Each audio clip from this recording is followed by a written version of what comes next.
Assalamualaikum warahmatullahi wabarakatuh. Kali ini kita akan mempelajari kelas 4 Bahasa Indonesia Kurikulum Merdeka Bab 4 Meliuk dan Menerjang pada halaman 90 sampai 95. Oh ya teman-teman, cara adalah kegiatan tanya jawab antara dua orang atau lebih dengan tujuan mencari informasi tertentu. Pewawancara adalah orang yang mewawancarai atau mengajukan pertanyaan. Narasumber adalah orang yang diwawancarai atau menjawab pertanyaan. Untuk dapat mewawancarai dengan baik, kalian harus berlatih. Berikut ini hal-hal yang harus kalian perhatikan. Yang pertama, langkah-langkah persiapannya. Kalian harus sudah membuat janji kepada narasumber atau kepada orang yang ingin kalian tanyai. Siapkan daftar pertanyaannya, lalu siapkan alat tulis untuk mencatat atau merekam, dan siapkan kamera jika ada. Informasi yang perlu dicatat antara lain jawaban sesuai daftar pertanyaannya, identitas narasumber, dan tanggal yang kita gunakan untuk diwawancarai atau mewawancarai. Agar siap dan percaya diri, kalian harus mempelajari semua tentang narasumber, kuasai daftar pertanyaan wawancara, berlatih mengajukan pertanyaan sebelum melakukan wawancara sebelumnya. Nah, jadi kalian harus briefing, harus latihan. Sikap saat wawancara, kita harus bersikap sopan, santun, dan menghormati narasumber. Menyapa dengan sapaan yang sesuai. Misalkan narasumbernya adalah bapak-bapak, maka kita akan menyapanya dengan bapak atau dengan ibu, kakak, dan lain sebagainya. Berbicara dengan tenang dan bahasa Indonesia yang baik, singkat, dan jelas. Cara berbicara, nada suara jangan terlalu keras teman-teman, tetapi juga tidak terlalu pelan. Jadi sedang. Bahasa tubuh dan penampilan. Nah, kalian harus berdiri atau duduklah dengan tegak. Tataplah narasumber ketika berbicara, gunakan gerakan tangan untuk menegaskan sesuatu, berpakaian yang sopan dan rapi. Isi laporan wawancara harus mencakup informasi narasumber, nama pewawancara, tanggal wawancara, foto jika ada, jawaban narasumber, dan daftar pertanyaan yang dituturkan ulang oleh pewawancara. Lakukan wawancara dengan orang di sekitar kalian yang ingin kalian ketahui pengalamannya.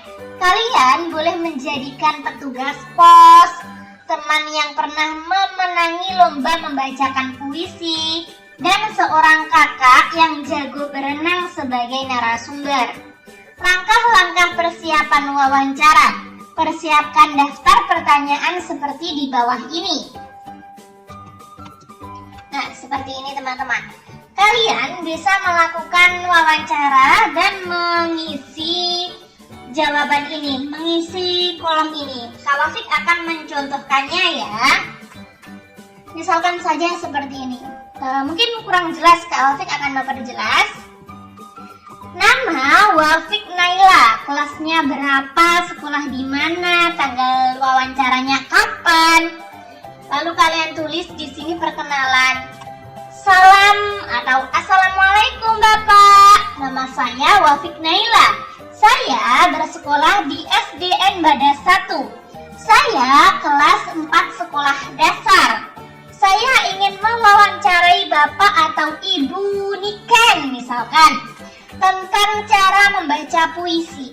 Karena saya ingin mengetahui cara membaca puisi yang baik dan benar. Ini misalkan kalian wawancara guru di sekolah kalian ya. Lalu ada pertanyaan pertama, misalkan kalian tanya, apa syarat-syarat membaca puisi? Bu Niken menjawab, syaratnya memahami makna, pelafalan yang baik, intonasi yang baik, penekanan pada kata-kata dalam puisi. Tentukan penjedaan dengan tepat. Pertanyaan kedua, misalkan kalian tanya, apakah membaca puisi itu sulit dilakukan? Buniken menjawab, sangatlah mudah.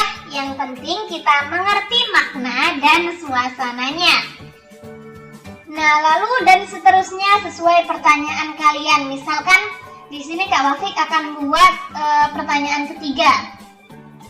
Pertanyaan ketiga, bagaimana cara mengerti makna dalam puisi?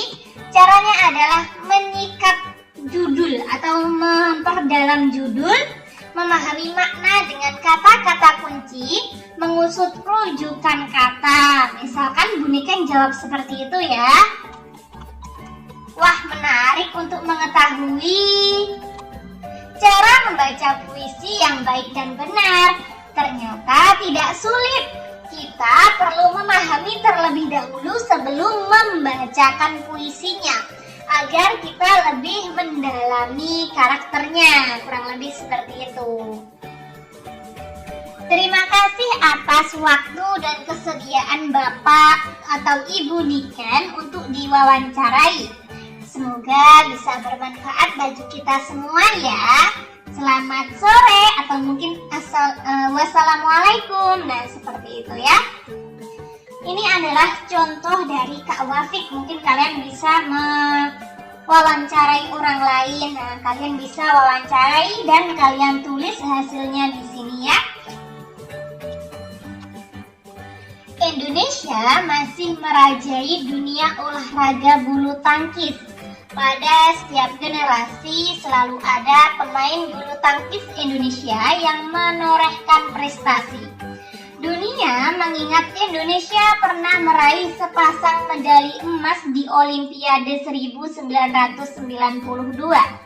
Bulu tangkis yang juga disebut badminton termasuk olahraga populer di dunia. Bulu tangkis tumbuh dan berkembang pesat dari hari ke hari. Buktinya sekarang banyak negara yang menunjukkan peningkatan prestasi. Padahal sebelumnya bulu tangkis didominasi oleh Tiongkok, Indonesia, Malaysia, Korea Selatan, dan Denmark. Bulu tangkis sendiri adalah cabang olahraga yang berusia sangat lama. Dulunya alat untuk bermain bulu tangkis menggunakan tongkat sederhana sebagai raketnya dan buntalan wol sebagai bolanya. Lama-lama permainan bulu tangkis dikenal banyak orang. Tongkat pemukul diganti raket yang lebih modern. Bola wol diganti bola dari bulu yang disebut kok. Tata cara memainkannya pun dirumuskan agar seragam. Olahraga tepuk bulu ini perlahan meniti tangga menjadi favorit dunia. Dalam pertandingan percobaan di Olimpiade Munich, Jerman pada tahun 1972, Indonesia mampu menyumbangkan 2 medali emas melalui pemainnya, Rudi Hartono dan pasangan ganda putra Ade Chandra dan Christian Hadinata.